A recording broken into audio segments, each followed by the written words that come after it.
The fans, the field, the faith, the fun. Here's Michelle.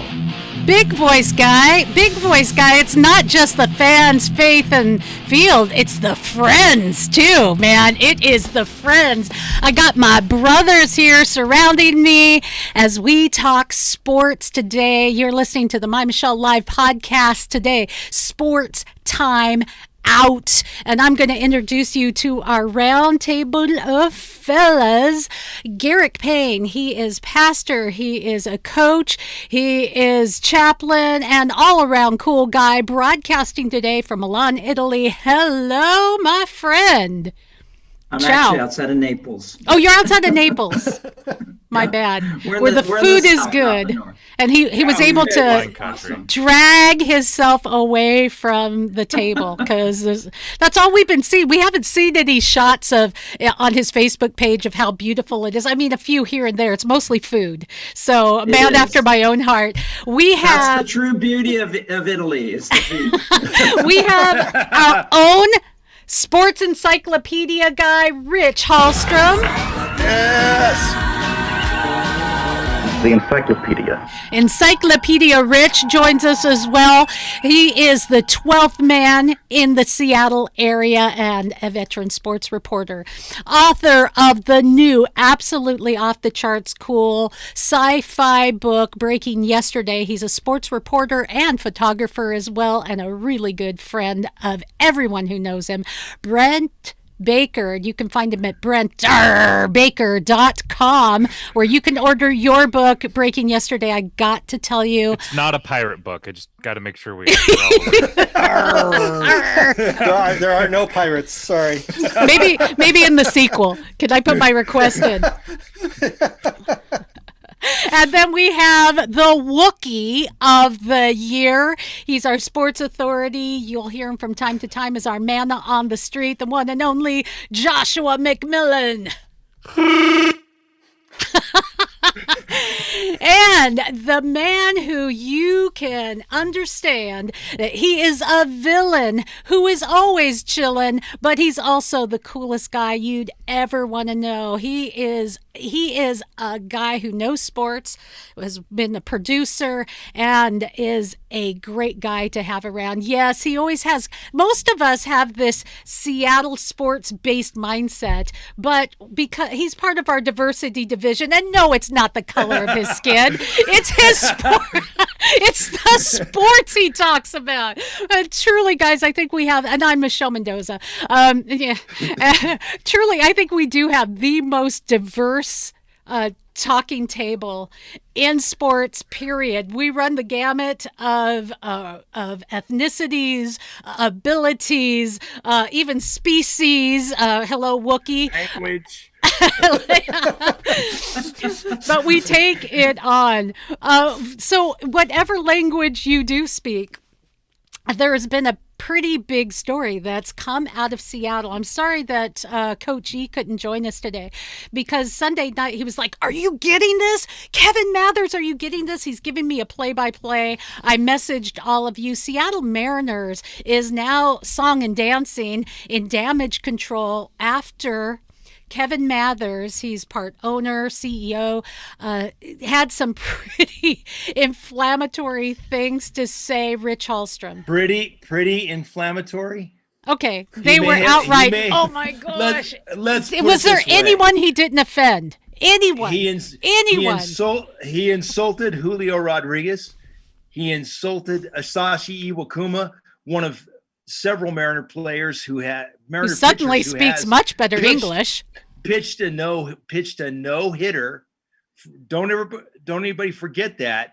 Asashi Iwakuma may not speak very good English, but he did pitch one of your team's no hitters in team history, along with several other people, which we won't go into at this time. But Kevin Mather made a complete fool of himself for 45 minutes and basically embarrassed the entire Mariner organization, talking about how certain players are treated, how certain players suddenly became better English speakers once they were told they were not going to pay for their translator salary. once again. But Josh, this has got to be one of the biggest foul ups in Major League Baseball history. Yeah, he managed to surpass Larry Scott as my least favorite executive in sports. Like that's Wow. it's hard to do, but he managed to do it. Yeah, I think the real travesty of this is that the Mariners let Kevin Mather resign. John Stanton needed to be a real leader and fire Kevin Mather about 5 minutes after learning about this video and watching it. There is no reason Kevin Mather should have been allowed to resign. Those are fireable offenses.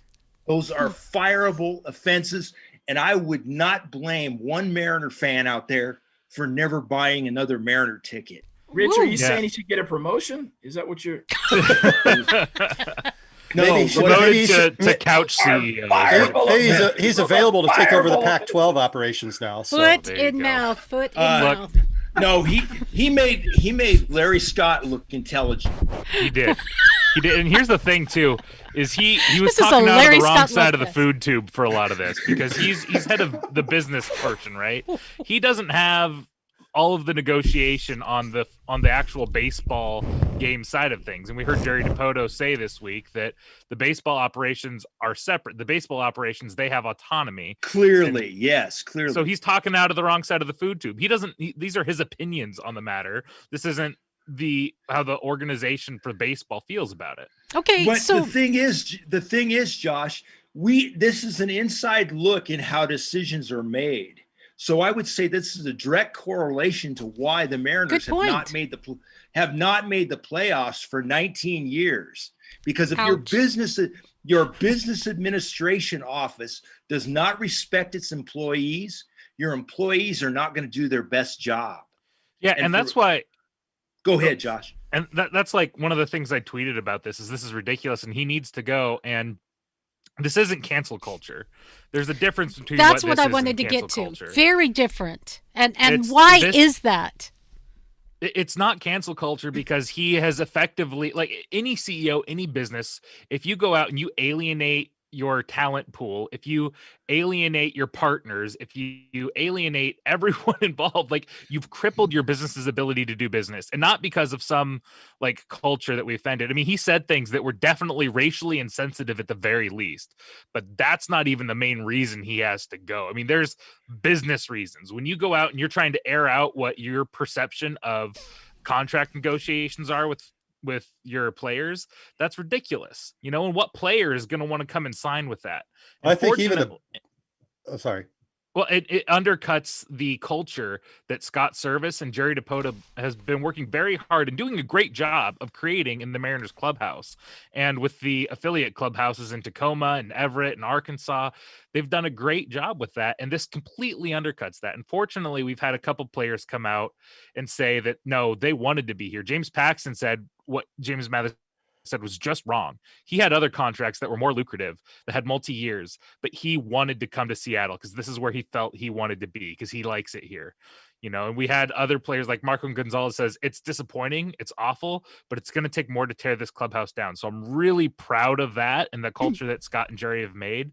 And hopefully that can be the new norm as we get rid of Mather and maybe bring in someone like Theo Epstein, someone that actually likes baseball and wants to win. Hey, Josh, I think they should hire you and me. There we go. That'll do it. That's my thing. If the Mariners want to improve their image, hire us for diversity's sake. Amen. There you go. There you go. Let's just all volunteer.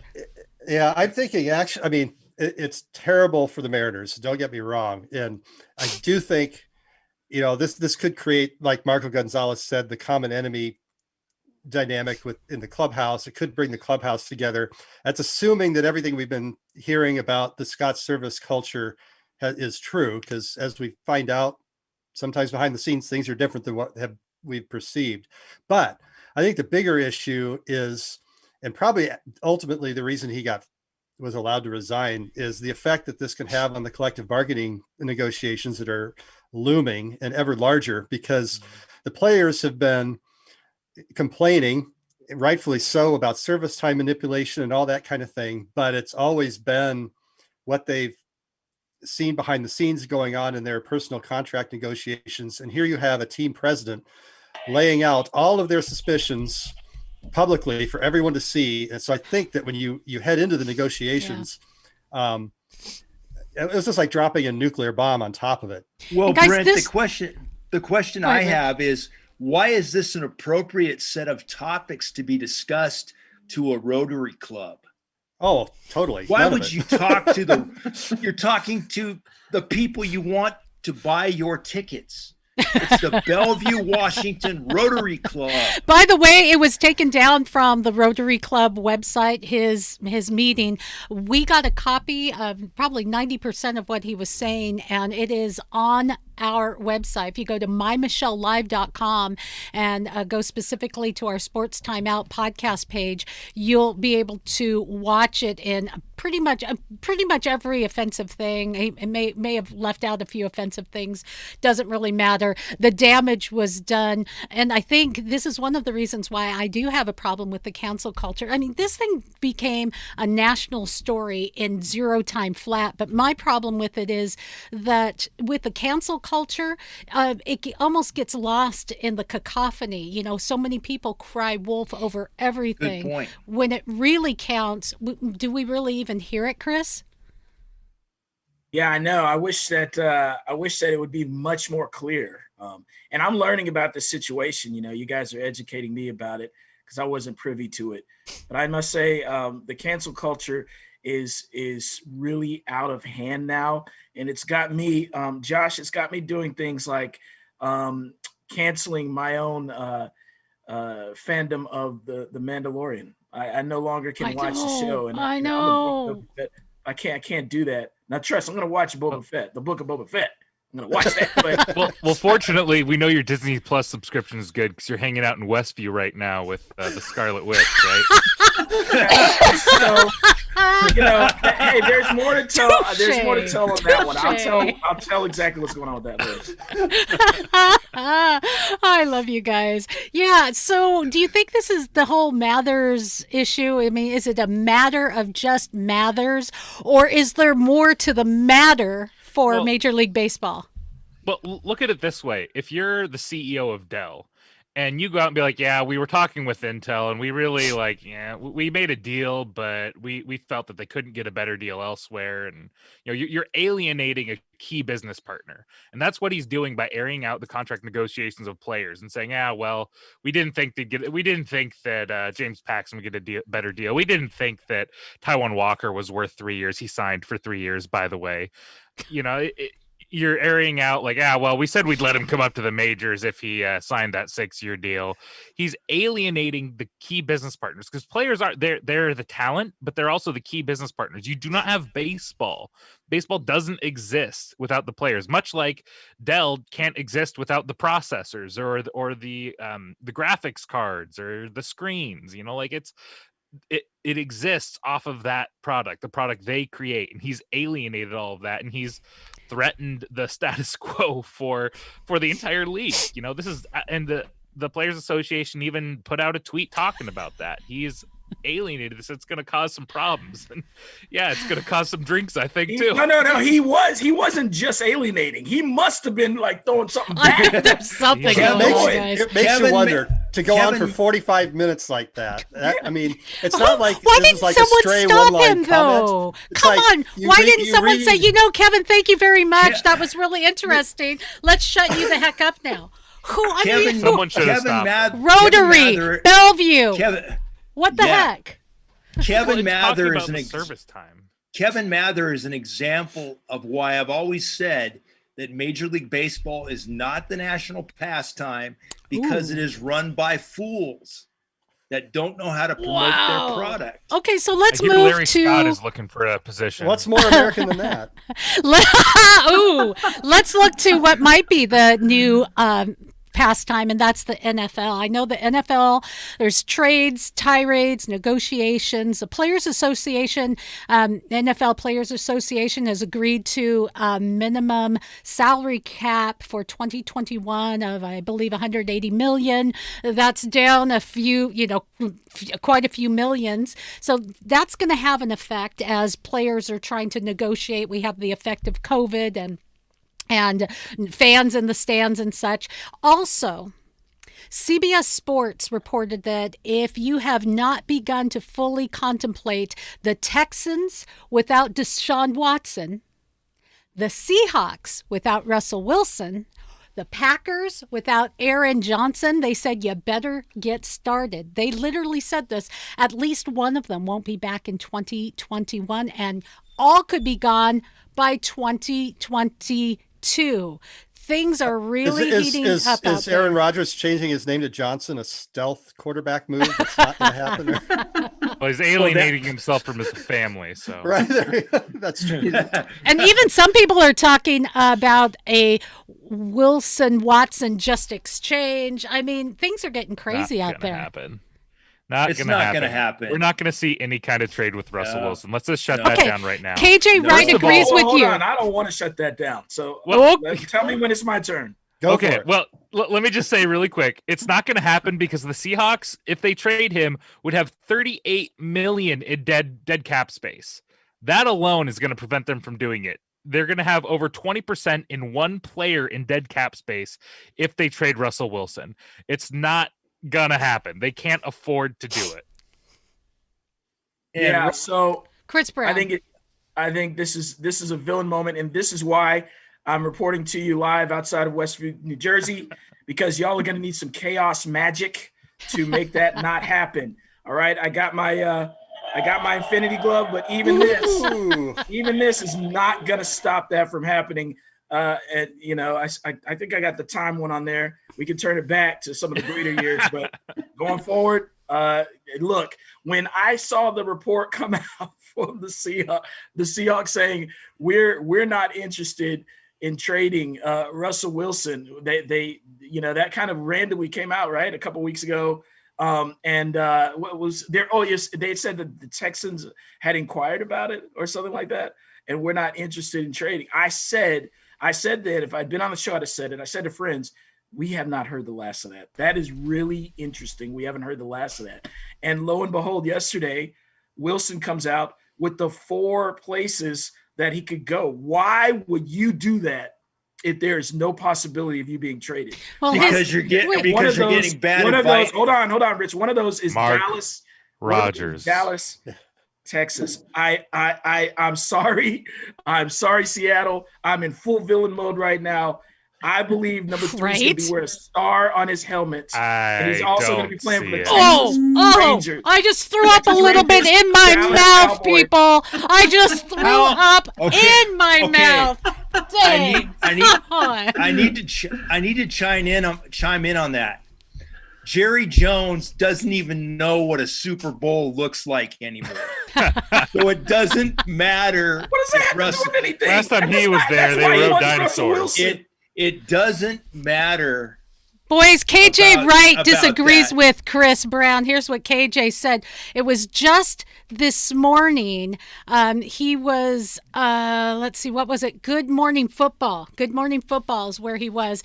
This is what he had to say. Yeah, I was kind of caught off guard myself, but looking back at it, Russ isn't going anywhere. As long as I'll be in Seattle, Russ is going to be the quarterback, and he means too much to us. He means way too much to this organization. He means way too much to the city. And usually people want to come to Seattle, not leave Seattle. And so I'm sure that him and the organization to get things figured out. He's somebody that, I admire and love playing with. And so I expect Russ to be a Seahawks for a very long time.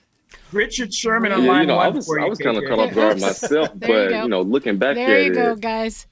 And Richard Sherman doesn't have another Super Bowl ring. So there we go. Neither does Seattle. I mean, I'm sorry. I had to throw that. I mean, come on, man. Come on. Give me some facts. Yeah, Richard Sherman might be back in Seattle. I will give you some facts. Two of the 4 teams that Russell says he wants to go to, got no chance Can't of afford making him? it to a Super Bowl. Got no chance. And if the New Orleans Saints want to do a trade for Russell Wilson, I'll take Elvin Kamara and 3 first-round draft choices. Okay, but the Saints are also something like 80 million over the cap, so that's not even in a realm of possibility for them. Excellent point. Like we can talk about these trades whose job it is to work those cap numbers, and I've seen them do the impossible. And again, why would you come out with a list of 4 possible trade? I got an answer to that. Is that he's not getting? I got an answer. Along with, I got an answer to that for because you. it's all about negotiations. Neither one of them want to say that they want to do the trade. Oh, we're not doing it. Russell's like, we're not doing it. I got an answer for you. Mark Rogers negotiates like a baseball agent. This is how baseball agents negotiate. Period. And that's but he don't say Haynes until Russell says he says Haynes. And that's no. These are how baseball agents do their thing. Baseball agents don't give a darn what their client thinks. All right, they do what guys, they want to do for them. Comment coming in from our live listeners. Comment coming in from our live listeners is that KJ himself, who I was just playing the soundbite of, there's some possibility he may not be staying in Seattle for more money. So how much of this is hyperbole and positioning to try to make the most out of what you're getting and to try to make yourself, I'm going to leave. Oh, no, we're going to give you more money. How much of it is positioning and how much of it is reality? Josh? KJ is not, if he leaves Seattle, it's not because he doesn't want to be here. He said every step of the way he would prefer to stay in Seattle. He likes Seattle. That said, he's saying he's not taking a hometown discount. And you know what? Good for him. He's made middle of the pack money for years. Okay. And not because the Seahawks have paid him decently. It's not like they've underpaid him, but he's been playing he put 2 of the best years together he ever has the last 2 years. He's towards the end of the career, been in the NFL for 10 years, the longest tenured player on the Seahawks. He wants to make sure he has his money for when his career is done. So if he leaves, it's going to be for more money, not because he doesn't like the Seahawks or doesn't want to be here. And I'd bet dollars to donuts that if someone offered KJ, a big contract, he's going to give the Seahawks a chance to match it. If they can, I'm sure they would. I know that the Seahawks have their price. It's a business, but I know he's going to give them a chance to match because I know I've been watching him on Twitter all the time. People are like, well, bye, KJ. He's like, hold on now. There's still a chance to work this thing. We can still figure this out. He's been saying that all along the way. He's not trying to leave Seattle, and he's right. Most people want to come to Seattle. We've become a destination for people to come because we have a winning culture. And yes, there's drama with Russell Wilson. I agree. Mark Rogers is a huge part of this. But aside from the emotions and what is true or not and what people are saying, just the numbers of what the NFL is, what the cap space is, what the cap hits are, there's just not a lot of people that can afford a trade for Russell Wilson. The Seahawks can't afford it. It's not something that's going to happen. And look at where Pete is. He signed a 5-year extension, and this is going to kill them for the next 2 years in cap space. So that means that the Seahawks are going from a 12-win division winning team, Super Bowl contender, to a rebuild team.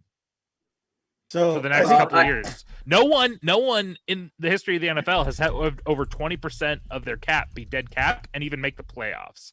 And the Seahawks won't either. The Seahawks won't either. But I still say all this turbulence is not for no reason. What you got, Pastor? And I'm raising my hand because I haven't spoken yet. I thought it was the time delay. It was you're in a different time zone. It was going to take a while for you to catch up. What's going on? I'm in a 9-hour delay, but I'm with Josh and Michelle. Russell Wilson is not going anywhere. He is here. He's here to stay for a lot of reasons, including the salary cap, including the fact that I think his agent is just playing what they do, and I think this whole culture of what's been going on in the league this year. Wait, I think, Pastor, you're saying that his agent wants him to get more money, and that's all. This is all. You're saying that's what Russell Wilson's doing? He just wants more money? No. It's not that, but it's part of the game, right? It's part of the theatrics that is played, in my opinion. I mean, it's just because then when Russell is safe and secure here, then everyone's like, oh, we're so thankful, because if he's just here and everybody is expecting that and it's no problem and he's safe, then there can be a tendency for people to just take him for granted. And I think this is a part of that whole mentality of let's whoop it up a little bit. And so that way when he stays and everybody's happy. Russell Wilson just had input in hiring the new offensive coordinator, Shane Waldron. He's not going anywhere. Yeah, I'm thinking this is more of a play for power than money. And so how does that work though, guys, on the bigger front, Brent? Not just Seattle, but everywhere. Let's appeal to everyone. I do think that the NFL players have seen what's happened in the NBA with a lot more player empowerment, and you have some of the bigger names in the NFL, namely quarterbacks, starting to assert their will more on their franchises. Deshaun Watson being another prime example of that. So I wonder if some of this has starting to assert a little bit out of his control, but at the same time, I think the result of him participating and by all accounts approving of the hire of the new offensive coordinator, I think that was a chess piece, if you will, moved that was part of what Russell Wilson is wanting here. If he gets traded, if he manipulates a trade, he's not going to have that kind of power in a new franchise. Oh, but if they're trading for him, he will have that kind of power. If they're going out, I guess if Houston to trade for him, then he's going to have power because he's bringing that star power to town. When he goes to Dallas, do you think that Jerry Jones would see that kind of power with the Rangers? Oh, no way. No way. And Sean Payton isn't going to give up that kind of power in New Orleans either. So maybe you don't think Drew Brees had any power there? You don't think Drew Brees had a say in what was going on? Drew Brees and Sean Payton got along, no problem. They did their thing. Sean Payton is an offensive coach, but when the bottom line comes down to the final decision, Sean Payton is the one that's making the final decision. Russell won't have a problem with that. That he shouldn't have a problem with that with Pete Carroll. But he does. Okay, guys. Like he has a problem with somebody. I think we're going to move on now. I think we're going to move on, and we're going to see how this all plays out. This has been fun. Much ado about nothing. I'm just saying. I remember. We're doing a song and dance. Come opening day, Russell Wilson's going to be tossing the ball. I remember a couple weeks for the Cowboys. I'm going to go get some tea. A couple weeks ago, there was a little poo-poo on a team called the Tampa Bay Buccaneers. And I remember that I was right here saying, hey, watch out. They got a good defense. They're nothing. They're nothing. There's something now. While you guys are talking, I'm just going to be... Okay, we'll see. We'll give that point to you. Yeah, it's true. All right. We'll see how it plays out. Yeah. Game, set, I match. just need somebody's help because y'all see my car back there. I can't get to it. Every time I go there, it's like something I can't. If anybody has any suggestions, call Russell Wilson. Oh, he'll throw you over there. And he'll gladly come over here and come out of town and take care of you. Thank you. I'm gonna get him. He got out of NC State for a reason. Yeah, but he got out. Yeah, I would never go near NC State. I would never go near NC State. Guys, I want to let you know that we are broadcasting live. You can find us on My Michelle Live Facebook. You can go to MyMichelleLive.com. Your live comments will be seen, and we'll, if you have any questions or if you have any comments, you can just put them in right there and we will take it on. I want to move on to a different topic, and that has to do with the U.S. women's national team. They're playing in the She Believes tournament, which, hey, they are a force to be reckoned with. 1-0 U.S. to the goal from Preston. Check this out. And his goal is quintessential USA under Vlatko-Andevnovsky. It's that ball out to the wide area with Lindsay Horan pulling wide. And again, that channel created because of Horan's presence. So Chris Press has beautiful Beautiful goal. Just a beautiful goal. One of many goals that the U.S. scored. I mean, they're just a spectacular team to watch. But there's more to the story of soccer. So we can talk about the U.S. women's national team and their play, what it's going to look like for the Olympics. And here's something interesting. U.S. women's national team in their most recent game, everybody stood for the national anthem. They didn't kneel for the first time in I don't know how long. U.S. defender Crystal Dunn said that the players are past the protesting phase and moving into the let's just do. So instead of all of the talk, let's put it into action. I guess that's what they're saying, Rich.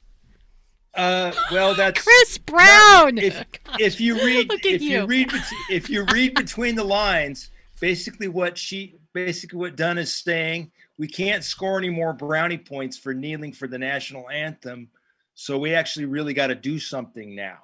I can kind of respect that. I can respect it's not even brownie that. points. It's we got in the office who we want, so okay, we're good. You know, I was going to save this for my final shot, but I have a soundbite from Ibrahimovic. You know, he used to play for the LA Galaxy. He's he's a Swedish soccer star, and this is what he had to say about LeBron James, about some of this athlete activism. Take a listen. In fact, let me just pull this up for our live audience and for those of you who are viewing later the video. I want you to see this and hear it as well. Because of the accent, it's, a little easier to watch. Make sure, Michelle, that you enable the sound. The sound is enabled. If you guys can't hear it, you let me know. Category you do. Okay. I play football because I'm the best in playing football. I don't do politics. If I would be a politician, I would do politics. That is the first mistake people do when they become famous and they come in a certain status. Stay out of it. Just do what you're best at. So what he's basically saying is, you know what? Stay out of politics. Do what you're best at. If I was a politician, I would run for politics. I'm an athlete. That's why I'm the best at what I do. The guy has no end of ego. But in this case, I think Ibrahimovic has it right. Well, I think he has it right halfway. LeBron James, as a citizen like myself, we both have a right to express our opinions. But I will say that I believe athletes use their fame to push people as a motivation. And I agree with you, Rich, but let me just stop you real quick. People. Because and that's exactly. Let me stop you for just a second and give a little bit of insight and maybe just add on to that real quick and let you guys respond. There's something about that he might not understand about the United States of America, and it's that we are a government of, by, and for we the people. So I agree with you, Rich. You've got it right. We are a government of, by, for we the people. We are all in the government, so to speak. We can't forget that. However, are you on the field to be a politician, or are you on the field to play the game? Play the game, bring people together. And the more people you bring together, the more likely you are to have your message heard when you're off the field. Chris Brown. Yeah, totally agree. And I think that there is a platform, all right, and I think that there is a responsibility. And remember, a lot of these guys and women feel responsibility if they are from rundown neighborhoods. They feel responsibility to try to give back. Cam Newton, I'd love to hit on that, you guys. But Cam Newton, he sponsors the kids in that the camp and everything. But I think you got to have the right platform, and what you say needs to build people up. You need to be edifying and building up what you say, not wearing socks that cause people who police work offers at pigs. Yeah, you're absolutely right. I come back to the drum that I beat all the time. It's that I'm okay with activism in sports, but I really struggle with the fact that it's only selectively allowed. Okay. If you're going to allow it, then you allow it. And if people are going to put slogans, or if they're going to be allowed to put slogans on, then make it across the board. You can put slogans on. You can put your faith slogans on there. You can put Free Hong Kong on there. You can put all the things that you want, as well as the ones that some may deem more politically correct in the moment. And that would be great. I just rather not see it, and then we talk about it afterwards. I would like a respite in the American way of life from freaking politics, and that's where sports was.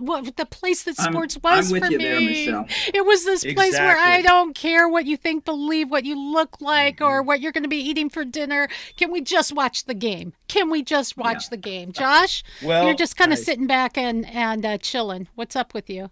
What are you thinking? Well, I'm chilling with the villain, even though he's got that whack background back there, where he thinks that Russell Wilson's going to go play for the Cowboys and that We're going back dysfunctional there. organization. We're going back there. IDK, I can't man. believe we're going Need back a there. savior. I've lost all control. Pray for me. Did you ever have it? No, not really, but at least I felt like I did. No. Yeah. I'm glad for this kind of move, though, where we're going away from the let's have the politics on the field and putting action to our words, right? Like, can we do that more? Can we go and just go do? Okay, Be apparently doers of not. the word, right? Apparently not, because the Equity Act has passed in the House again. I think unlikely to pass in the Senate, but even if it does, I don't think it has a shot in the Supreme Court because we have a fairly balanced Supreme Court. But that Equity Act is what a mess. I mean, really, it's elevating those who have gender identity issues, regardless of their biological sex. It gives men in men bodies who identify as whatever the chance to play women's sports, and I have a problem with that. And I'm going to ask you guys a question, if you don't mind me making this the face-off question. Give me your thoughts on this and answer this question, if you will. How many of our wonderful, awesome U.S. women's national team members would make a U.S. national team if we just said, you know what, that's gender bias, having a men's team and a women's team? You know, what if you don't identify as either? Where's their team? Where do they play? So let's just make it all one, right? Because there really is no difference. So face off to me, how many U.S. women's national team players would actually make the U.S. national team? This week we've got a face off. And they're going to face off against one another. Rich Hallstrom is giving me the finger. Well, just the, hey, I want, not the middle one, not the middle one, for those of you who are listening.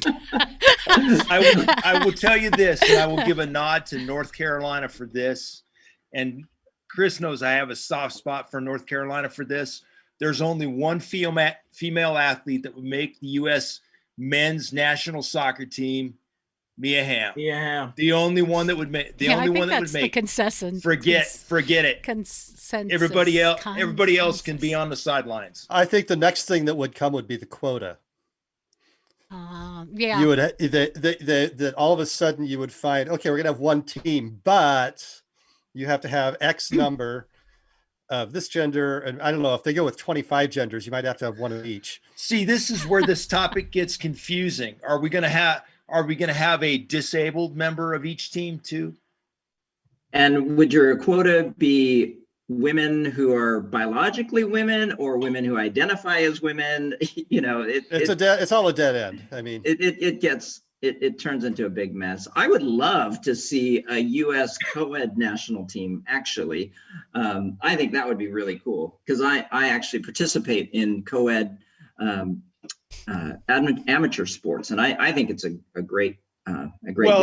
I would like saying that, Pastor. I just got the vision in my head. I just got an image of the coach going, "Hey, Walker, go put on a dress. We need just go put some stockings on a dress." But the teams that are successful, I will tell you, the teams that are successful in co-ed sports are the teams that work together, where you have men players, women players, because I play against co-ed teams where it's all the guys and they're all macho and they don't pass to the women. They don't utilize their women players. And if a team utilizes all the talent on the team, then they destroy teams like that. And so I think it's awesome. Well, I would say can we limit that to soccer? Because I don't want to see that in I certainly don't want to see that in contact sports. Like, I know soccer can be a contact, but I'm talking about full contact. Primarily contact sports. It wouldn't work physiologically. It wouldn't work. Now, if we're going to talk about another sport, I'd like to see Sue Bird play with James Harden. Maybe he'd learn how to play basketball and actually pass the ball instead of shoot from 30 feet out, which doesn't amount to anything. Maybe he could actually play defense. Problem is he makes those. But yeah, but he could learn something about playing defense. There's no doubt. What we do, okay, I got to say, like, Garrett, one of my favorite memories from college playing intramural sports is they're one of the intramural teams was intramural football, and it was co-ed. And I could still remember it like it was yesterday. There was this woman on the other team, and my buddy was throwing me a pass, and she picked it off. It's like a lateral. She picked it off, and both of us are like pretty fast. She's gone. I mean, we're like, we're like dying to catch this guy. That was so much fun. It was a lot of fun. It's fun to empower, women on our team to do stuff. That's fun. But what that does, though, is it lowers the scale of competition, because if you're thinking just purely competitive, if you're thinking purely physical traits and abilities, there's a wide gap. There's a wide gap. And I think about all these. I saw a post on Facebook by Rich on this topic, which I wholeheartedly agreed with.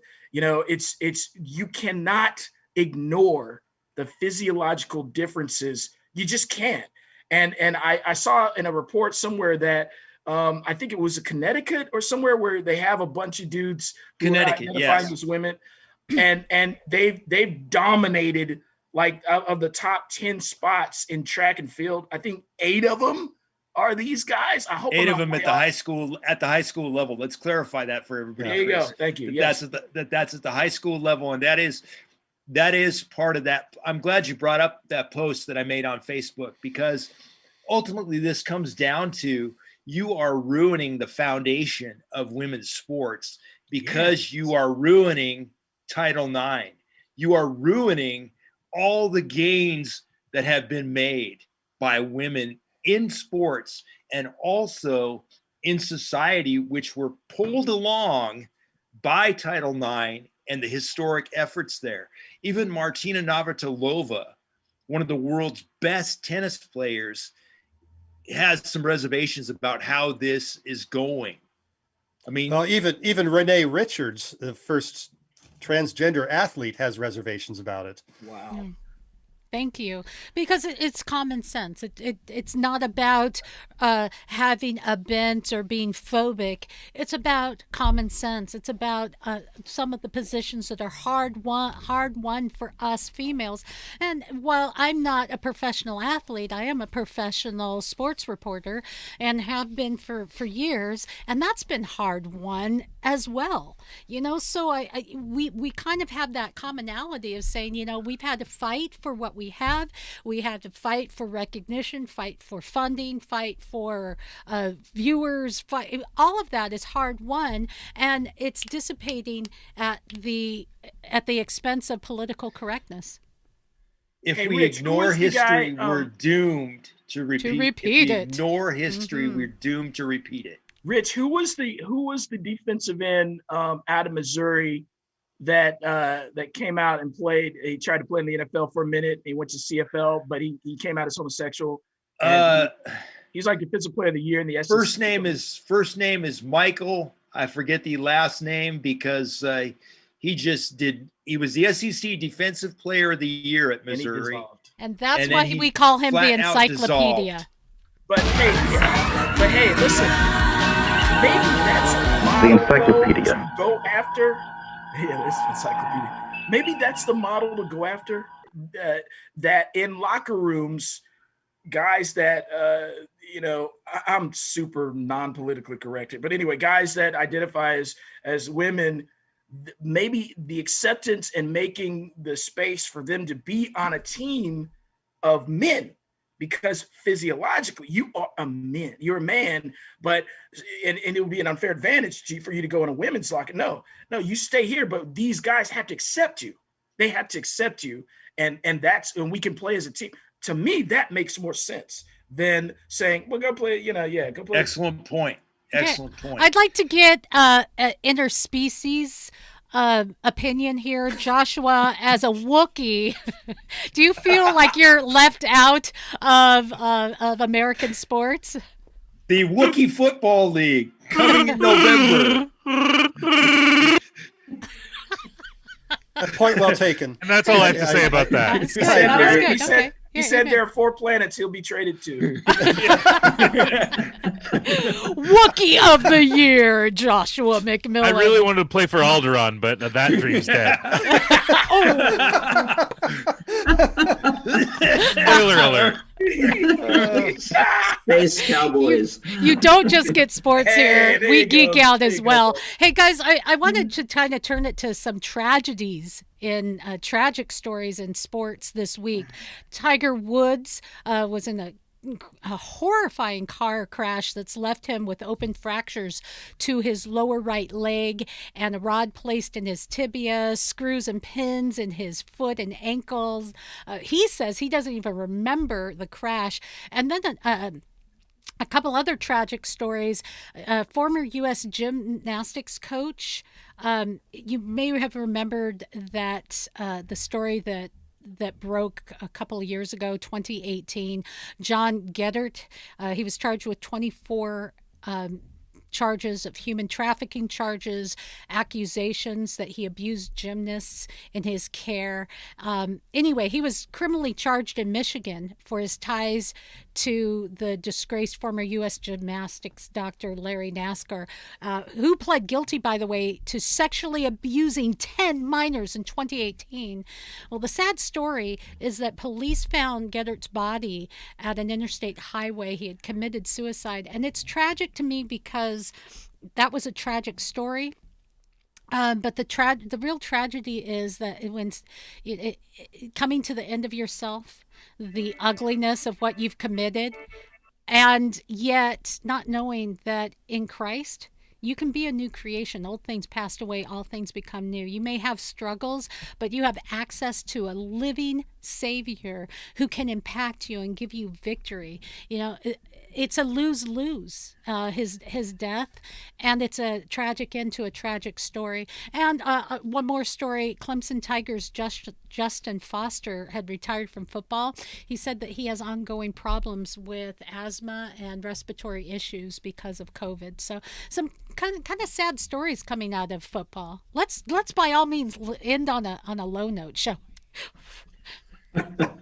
Well, I think what some of those stories tell us, Michelle, is that left to our own devices, we're going to go down. We're going to go downhill. We're not going to make the best choice. That's why we need a savior. That's why we talk about the only savior of the world on this show, is that we cannot save ourselves. Human nature is flawed. And these are some of these things we talked about this week are the biggest examples of why human nature is flawed, because we're not going to make the right choice. We're not going to make the right choice. We need a heart change. Human nature is depraved. I hate to say that, folks, but that's the reality of it. And any good thing that we have comes from above. Yeah, comes from God. It's a reminder that we have some distractions, and sports is a great distraction. It's something to get excited about, cheer about, and enjoy. And God is so good. You know, we're not just here as automatons. We get to live life, and have it more abundantly. But it is a reminder, Rich, you're right on, that this life, we're living in a fallen world, and there is hope. There really is hope for the final victory, the final win. Anyone else want to weigh in on any of these stories? I just feel like the John Geddert story is so tragic, and we have actually a local situation. Amy Carnell, who's a part of the Sounders organization, I believe she still is or was, but I'd gotten to know Amy when I was working with the franchise, and she's just an incredible human being. But she was abused and groomed by a coach, and she's come out with her story. And I think it is the greatest betrayal when you are a coach and you're put in that position of responsibility, and you abuse that privilege. And I'm a pastor, and I believe in God's redemption and forgiveness, but I will tell you, I really, really struggle with this. And I believe in forgiveness and redemption. I also believe in maybe a swift kick in certain regions as well. So well, evil exists, people. Wow. These are examples to remind us. Ananias and Sapphira. Ananias and Sapphira. He's and paying most the of price these right now. I'm just saying. In most of these cases, it's not like a single event. There's usually a gradual downhill slope that gets you from point A to point Z, because I'm sure that the gymnastics coach didn't just wake up one day and decide he was going to start molesting his athletes. Okay. So, it's important when these stories come out to find out some of the things that happened before. Not so much, I mean, as far as finding justice for the victims, yes, but also it's like, okay, A, was he abused himself? B, what other things was he in? What was he involved in? Are you finding child porn on his computers? Whatever. I think for all of us, these are cautionary tales. It's like, what am I dabbling with that can lead to another step, which could lead to another step, which can lead to another step. And it's just a daily check on, Lord, check my thoughts and my actions and correct me now before I do something down the line that's hard to redeem in this world anyway. Josh, does the white Wookiee with you have anything to say? His dog is on his lap, licking his face, and a little Ewok. My dog turd needed some cuddles, so you're like, hey, don't talk to me. You have to stop using the beef broth bouillon aftershave, because your dog is I didn't use aftershave. Oh wow! Well, it's last night's leftovers then. Okay, we're about to take our final shot, guys, but I have really enjoyed as we've grown on our live broadcasts, getting comments, and one comment came in that I didn't read as we were talking about what woman would make the U.S. team if it weren't a men's team and a female team, women's team in soccer, and the argument is Womack, not Ham. So yeah, I can see that. Do you mean that'd be Wambach? Wambach. Right, but Wambach. Here's the thing, though. There is no Abby Wambach without Mia Hamm. Like Mia Hamm is comparable to a little. She's like super quick and super nimble. All right. Whereas Wambach is kind of a power version of it. I think Rich is right. I would stick with Mia Hamm. She is so nimble that I think I could see her surviving out there. All right. Well, to our listener out there, you're welcome to share your comments. But right now, it's time for our final shot. He's going to take the last shot. Right. Boom. It's time for our final shot, where we go around the round table and give a shout out to something. All right. So, Josh, as you're conferring with the puppy on your lap, we'll get to you in just a moment. Let's start with Garrick Payne. Well, of course, I am here in Italy. And so last week I did give a final shot to my family here in Italy. But I have to do it again. I'm going to give my final shot. And it's I think, for the first time in MyMichelleLive history, we're doing a video final shot to my brother-in-law, Claudio Benetti. Oh, you are just cruel. Who has his own professional pizza oven. If you are listening to this, you've got to go to MyMichelleLive.com and watch this video. If for no other reason, not to see our faces, maybe to see Josh's puppy dog, but definitely the pizza. One slice for all of us. One slice for all of us. I'll even take a Please send- small Send slice. pizza. Garrick, you putting one of those in when you get home? New, Yeah, right. new sponsor for MyMichelleLive.com. Right there. Claudio's Pizza. Claudio's Pizza. That's a worthy shout out. Rich Hallstrom. 41 years ago this week, February 22nd, 1980. The Miracle on Ice. USA. Thank you, Jim USA. Craig Yes. and Mike Ruzioni. Yeah, nice. Brent Baker. Brent R. Baker. I'm going to throw an out of region one here. I'm going to give it to Tom Izzo in Michigan State college basketball. See, Chris, here we go. They were dead and buried and looking like they were going to miss the NCAA tournament for the first time in more than 20 years. And in the last week, they have 2 top 5 wins and are all of a sudden looking like a team that you do not want to play. And why anyone would bury Tom Izzo's team, I don't know, but they were done and now they're not. So just something to keep an eye on and something to get excited about as the best part of basketball season's on the doorstep. All right. Joshua McMillan, have you conferred with your puppy dog there to give us your final shot? I did. And Is she you know, we asleep? had that snow. She's napping now. She told me what she wanted, then she likes to take a nap afterwards. She loved playing out in the snow. We actually we went up to Leavenworth and played in the snow a little bit recently too. And so she wanted me for my final shot. You guys see my screen over here? Yeah.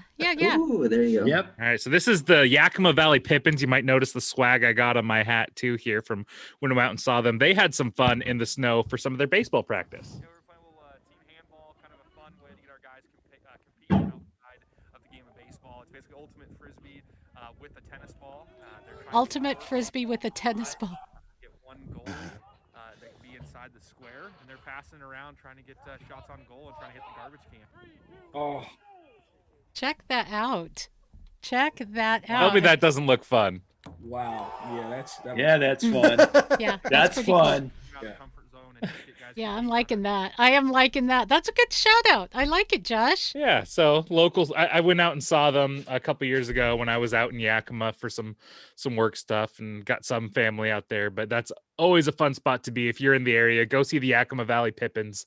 And you know, for our Australian listeners, anyone have the hookup so we can get Michael Dixon on here? I'd love to talk to a punter on this podcast. I Come feel like that'd be fun. on. So if you guys have that hookup, let us know. Send us an email or a tweet if you want to tweet me at Josh Reports Live, and we'll get it figured out. Like it. All right. Chris Brown, you've been a little absent, and obviously you've been saving up some of your villainy to share with us. But man, brother, it is so good to have you back. It is so good. I was just, my heart just lit up when I saw my brother's face.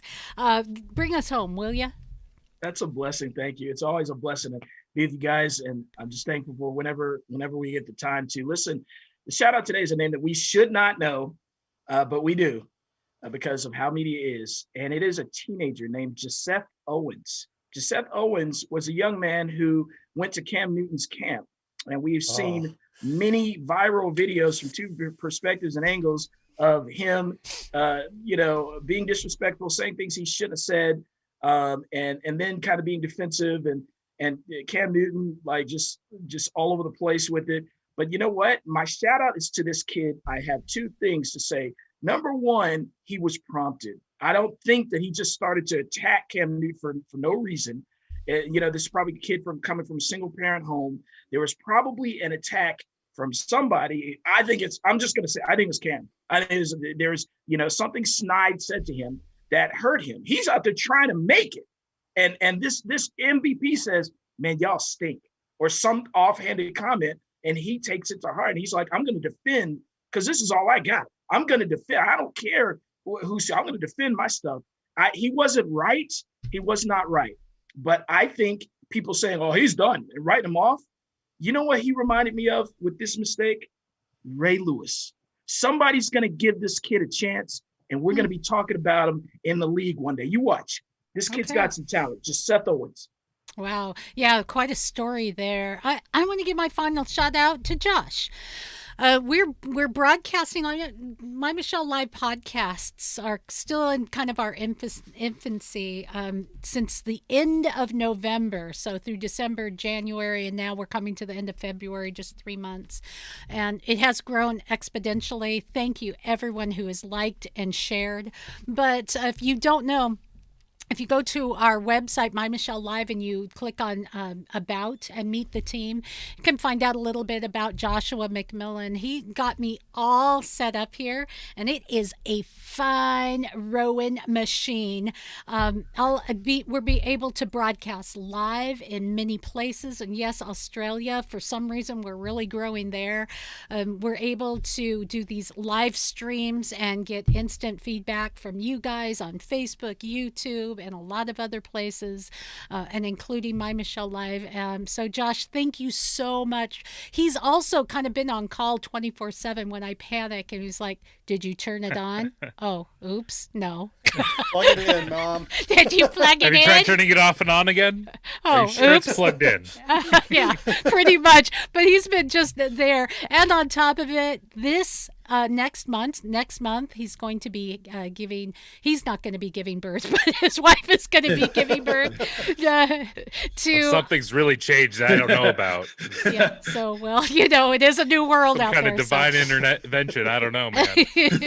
Joshua McMillan, you get my shout out today. And all y'all, thank you for being part of our Sports Time Out broadcast. And as you're listening today, it is so much fun to have you with us. This has been the coolest broadcasting ability, the My Michelle Live, all of our podcasts, but nothing compares to getting together on Fridays with my brothers.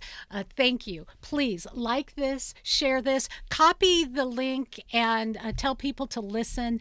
Help us to grow, if you will. You can donate to keep us going, and you can share the God story. And if you have questions about the God story, email me. Find me at MyMichelleLive.com. I'll put Pastor Pang. He'll pang you. He's got the answers there.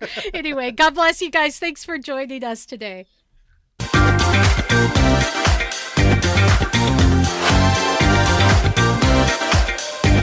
For more fun, go to MyMichelleLive.com.